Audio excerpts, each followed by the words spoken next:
Welcome to UFO Undercover with your host, Joe Montaldo. Good evening, everyone, and welcome to another episode of UFO Undercover. Like Natasha says, I am your sexy host, Joe Montaldo. Yes, I slipped that in there. This afternoon's guest is going to be Richard Saunders, who's a close, dear friend of mine. To me, he is the foremost expert on underground facilities in the United States. I've had the pleasure with talking to Richard on the air 4 or 5 times, and the thing of it is, guys, is I really don't, and I was just telling him this just before we came on the air. As far as I know, in the field of ufology, which I still hate that word, there is no one as well-versed as Richard Saunders is on underground facilities. He's an excellent speaker, but the amount of information he has is phenomenal. And then there's stuff like we had discussed in the past about stuff that the Germans did. I just really have not found anybody as well-versed in this field as he is. So, ladies and gentlemen, Richard Saunders. Richard, how you been, man? You know, I've been just great, Joe. Thank you. It's a pleasure to be back on the show with you. Oh, well, I always love having you on, and I haven't got to talk to you recently, and I was talking with Linda about that a couple of weeks ago. I'm like, man, I haven't talked to Richard in forever. And by the way, somebody pointed out to me that there are several people in ufology named Richard. I'm like, really? And they started naming them off. I said, oh, well, there are a few Richards in the field. I said, I wonder if Richard has a predisposition for UFO work. But, one thing before we get started, ladies and gentlemen, I was listening to an interview just prior to this with Tim Banal and Stanton Friedman about bringing young people into ufology. I'll tell you what, if you really want to see young people in ufology, make a place for them. Because right now the good old boys don't let the young people into the field. I know that from personal experience. It took me 12 years to get into the field. So if you really want to see younger people in there, make a place for them. Enough about that now. That's one of the things that's been bugging me forever. So where are you right now? What you been working on lately? Well, thanks for asking, Joe.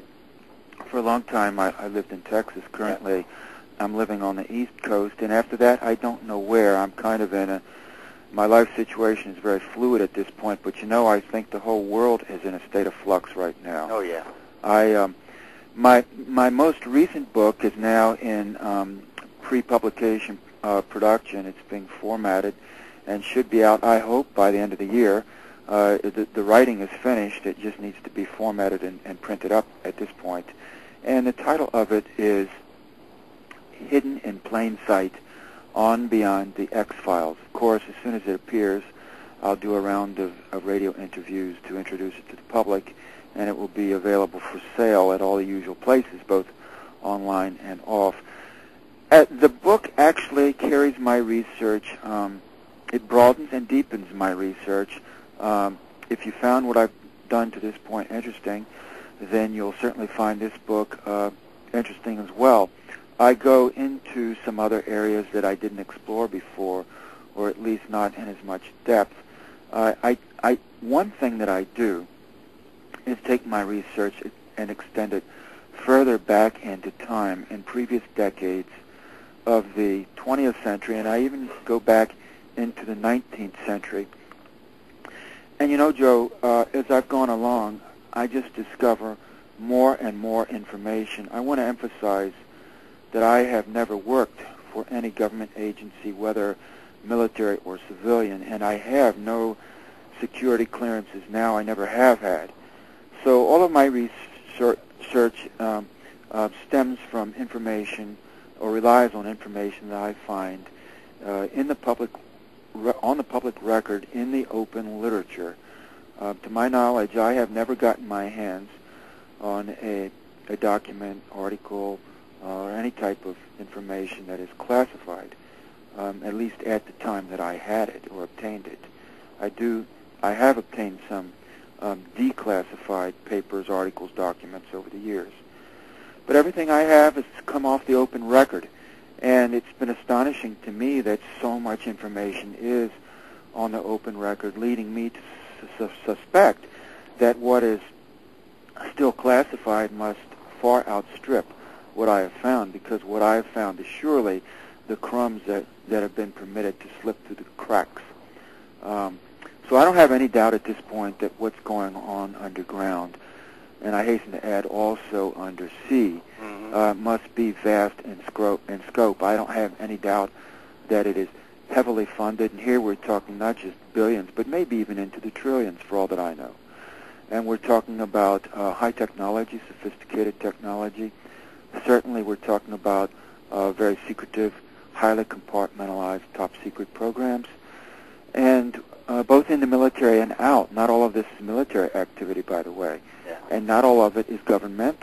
Some of it is carried out by large corporate organizations and other types of agencies and organizations. And furthermore, it's becoming clearer to me all the time that not all of the underground and undersea installations are designed, built, and maintained by terrestrial humans from our society or culture. There are other actors, other entities, other beings involved. Some of them appear to be human, but not necessarily from this planet. Well, I agree that there's probably not necessarily from this planet. Well, what I mean is that it appears that there are a variety of planets throughout the galaxy that have human beings on them, and this planet is only one such planet. However, it appears that our case is somewhat different in that we, the human race on the planet Earth, appear to have collective amnesia. We have forgotten not only who we are, but our origins, where we came from, our previous history, and what has happened on this planet in previous millennia before, the last two especially. So we're in an enhanced or extreme state of forgetfulness that may have been induced in us either by traumatic events that took place on this planet or maybe even by selective genetic engineering that makes it very hard for us to remember who we are and what we are, and therefore more easy to manipulate. I want to say also that with regard to what's happened in previous decades and centuries, that as I look back into the record, I came across, for example, Alfred Eli Beach. I don't know if his name was familiar to you or not, Joe. It sounds familiar, but then it might just be I'm thinking it is. Who well, was it? Alfred Eli Beach was the original publisher and editor of the Scientific American. Now, the Scientific American is a well-known scientific journal to this day, but its origins are back in the 19th century. And Alfred Eli Beach, in his day, was a prominent man. He was well-known in scientific and engineering circles. And as editor and publisher of the Scientific American, he certainly had an audience for his views and his ideas. Now, he, to my knowledge, designed and built and operated the first underground subway system in the United States, and he did it in Midtown Manhattan, Lower Manhattan. He tunneled out secretly from the basement of a department store and tunneled out and made a subway tunnel right under Broadway. He did this by having his tunneling crew work in the middle of the night. And then during the day, they covered over the entrance to the tunnel, which went out right from the basement of this department store in the middle of Manhattan. No one knew about this until he finished the tunnel, and it was announced to great fanfare. Now, it was interesting in several respects, not only that he had the engineering and scientific vision to do this, but that he did it secretly in the dead of night, and no one knew. So even though it was a privately funded engineering project of a very interesting and novel design for that day or even for any time, it was kind of like a black project, if you will, only in the private sector and not in the governmental sector. And in that sense, I'm sure, served as somewhat of a template for later underground tunneling and underground construction efforts. And it just shows you that even back in the 19th century, and he did this in 1869, just 4 years after the conclusion of the American Civil War.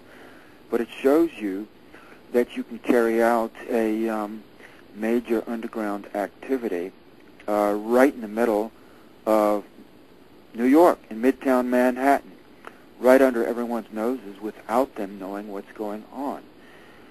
And I don't have any doubt that continues to the present day, even on a greater